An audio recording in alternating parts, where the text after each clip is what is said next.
Et correction des exercices 14, 15, 16, 17, 18 et 21. Donc l'exercice 14, il fallait trouver donc combien il fallait ici pour arriver à 90. En fait, opération inverse, c'est l'idée, elle est toute simple. Comme ici j'ai moins 47, enfin j'ai plus 47, donc pour éliminer je vais faire moins 47. Donc l'opération qu'il faut faire c'est 90 moins 47, ce qui va nous donner donc 43.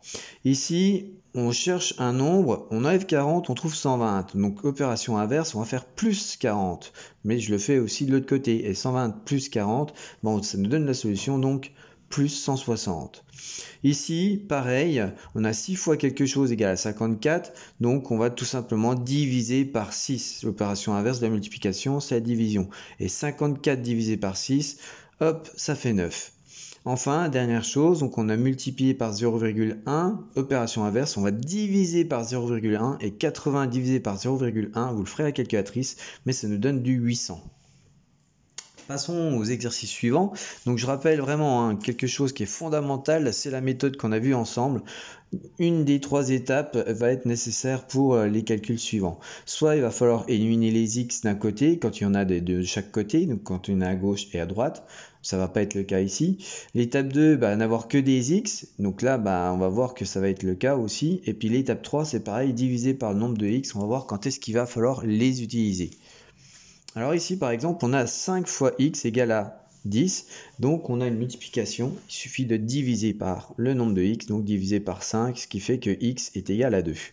Ensuite, ici, nous ce qu'on veut c'est y, mais ce qui nous gêne c'est le plus 5. Opération inverse, moins 5 d'un côté comme de l'autre, et donc y est égal à moins 15 moins 5, donc ça fait moins 20.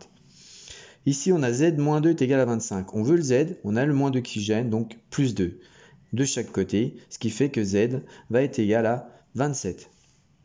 Et enfin ici, on a une division par 4, donc l'opération inverse, il va tout simplement falloir multiplier par 4 de chaque côté, et donc x va être égal à 40.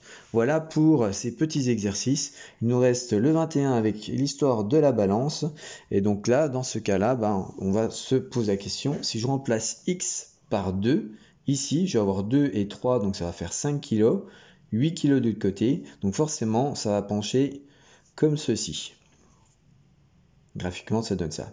Si on fait l'inverse, si on donne 6 d'un côté plus 3, ça va faire 9, ça va être plus lourd que 8 kg, donc ici on aura la balance qui va pencher dans l'autre sens. Et enfin pour avoir l'équilibre, quelque chose plus 3 est égal à 8. Donc forcément, intuitivement, on l'a assez rapidement, x est égal à 5 kg. Voilà pour ces exercices.